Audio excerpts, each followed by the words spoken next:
ទា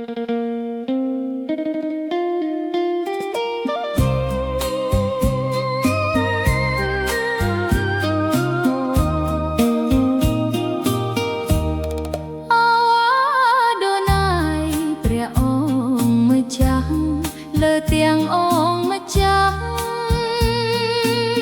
គូនសូមថ្វាយបង្គំទ្រង់ជាម្ចាស់លើជីវិតកូនអោព្រះអង្គម្ចាស់កូនសូមយាងទ្រង់មកគង់ក្នុងជី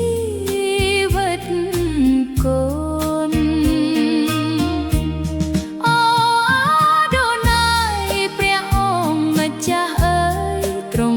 យកដីឥដ្ឋមកសូន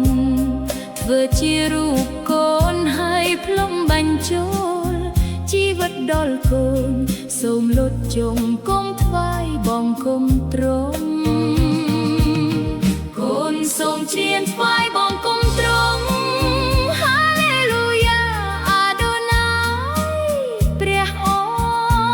ង្គកូនច្រៀងសរសើរទ្រង់លើសគួរនិស្ស័យសូមឆាប់យាងមកស្រង់យើងខ្ញុំឡើយឲ្យមានជីវិតថ្មីជីវិតមិនប្រឡាក់នឹងលោកីអូព្រះនៃសេចក្តីស្រឡាញ់អើយទ្រង់មិនប្រងើយក៏មិនកាន់តាយពេលខ្ញុំខ្ញុំតែនឹកដល់ព្រះ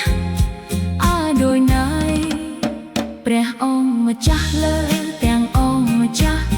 ទ្រង់ស្រឡាញ់កូនណាស់ព្រះអង្គម្ចាស់ព្រមចាំជួយមិនឲ្យកូនវិនាស